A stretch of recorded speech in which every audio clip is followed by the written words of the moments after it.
Hello guys, మరి hype ఎలా ఉంది ఏంటి ఈ వీడియోలో మాట్లాడుకుందాం. అమ్మా 1000 రూపాయలు కావాలి. ఎందుకు? బాస్ సినిమా రిలీజ్ అమ్మా, కట్అవుట్ దండలు వేయాలి. కట్అవుట్ కి దండలు ఎందుకురా వేస్ట్?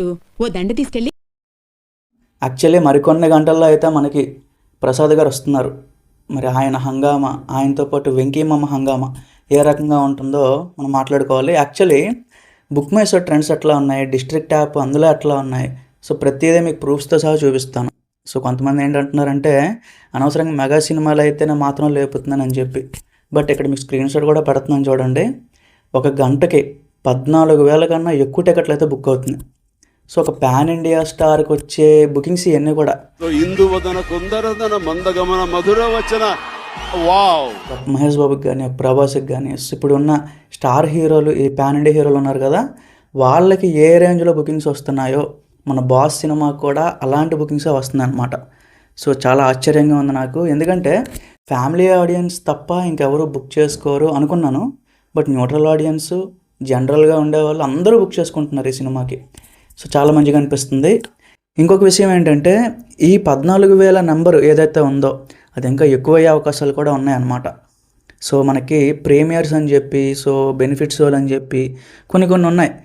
అన్నింటికీ కూడా చాలామంది రెడీగా ఉన్నారు. ఈవెన్ ఆంధ్ర, తెలంగాణ ప్రతి ఏరియాలో కూడా మన టికెట్స్ బుక్ చేసుకొని రెడీగా ఉన్నారనమాట. కోర్స్ సినిమాకి చిన్న బ్లాక్ బస్టర్ టాక్ వచ్చినా సరే, యావరేజ్ టాక్ వచ్చినా చాలు, ఖచ్చితంగా ఇంకా ఈ పండగ, ఈ సీజన్ అంతా కూడా ఇంకా మన బాస్ చూసుకుంటాడు. ఆబ్వియస్గా గైస్ ఇక్కడ ఎక్స్పీరియన్స్ డైరెక్టర్ ఉన్నాడు కాబట్టి ఒక అడ్వాంటేజ్ అనమాట. నేను ఇండస్ట్రీకి వచ్చి 10 ఏళ్ళు అవుతుంది. 8 సినిమాలు తీశాను. ఏ సినిమా అయినా చూసుకో, అనిల్ గారు సంక్రాంతికి వస్తున్నాడు పెట్టుకోవచ్చా అని అడుగు. ఒక్కడైనా సరే పర్వాలేదు పెట్టుకోవచ్చు అంటే పెట్టుకో, ఆ తర్వాత నీ సైడ్ కూడా రాను. ఇదే అనిల్ రావిపూడి ఒకప్పుడు వచ్చాడు 2021-22 అనుకుంటా. రామ్ చరణ్ గారి సినిమాతో పాటు ఈక్వల్గా బోయపాటి శ్రీను, రామ్ చరణ్ గారి కాంబినేషన్ అది వినయ విధేయరామ. దానికి పోటీగా F1 అనే సినిమా దించాడు అనమాట. ఆ సినిమా వచ్చిన తర్వాత F2 అనుకుంటా. ఆ సినిమా వచ్చిన తర్వాత వినయ విధేయరామ కూడా వెనక్కి వెళ్ళిపోయి డిజాస్టర్ అయిపోయి అది పక్కన పెట్టేసి ఆ F1 అనే సినిమా 100 కోట్ల కలెక్షన్ అయితే చేసింది, అయిపోయింది. పోనీ లాస్ట్ ఇయర్ చూసుకోండి, మళ్ళీ అదే రామ్ చరణ్ గారు, అదే మళ్ళీ కాంబినేషన్ అనమాట. అక్కడ కూడా మళ్ళీ బాలకృష్ణ గారి సినిమా ఉంది. ఎన్ని సినిమాలు ఉన్నా సరే ఒక అవుట్డేటెడ్ హీరో, అంటే ఒక మార్కెట్ లేని హీరో వెంకటేష్ గారిని తీసుకొచ్చి సంక్రాంతికి వస్తున్నామనే సినిమా పెట్టి 300 కోట్ల కలెక్షన్ అయితే పెట్టాడు. సో అదనే కాదు, ఇంకా అంతకుముందు అలవైకుంఠపురం అనే ఒక సినిమాతో కూడా వచ్చాడు. సో దానికి కాంపిటీషన్గా సెర్లేర్ నీకవర్ అనే సినిమాతో వచ్చాడు, అప్పుడు కూడా అలాంటి రికార్డే పెట్టాడు. సో ఇక్కడ ఏంటంటే పండగ సీజన్ అంటే అనిల్ రావిపూడి అంటే పండగ సీజన్. సో ఈ సంవత్సరం అంతా ఇంకెక్కడ మనకి సినిమాలు రిలీజ్ అవ్వదాయింది, పండగనే టార్గెట్ పెట్టుకొని అక్కడే తీసుకొస్తాడు.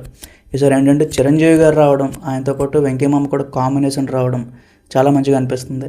సో దీని తాలూకు హైప్ పెరగడానికి ఏదేదో రీజన్స్ అక్కర్లేదు గైస్, ఆ కాంబినేషన్ చాలు. సో ఆబ్వియస్గా ట్రైలర్లో కొన్ని ఎలిమెంట్స్ నచ్చాయి, దాంతోపాటు సాంగ్స్ నచ్చాయి. సో పర్వాలేదు, అక్కడక్కడ ఫ్యామిలీ ఆడియన్స్కి నచ్చే విధంగా ఉంటాయి. మళ్ళీ మీరు అంటారు ఇది క్రింజ్ అని చెప్పి, లేకపోతే ఇంకోటి అని చెప్పి. ఖచ్చితంగా మన జనరేషన్కి అయితే ఇది నచ్చదు, బట్ పేరెంట్స్ జనరేషన్కి అయితే ఖచ్చితంగా నచ్చుతుంది.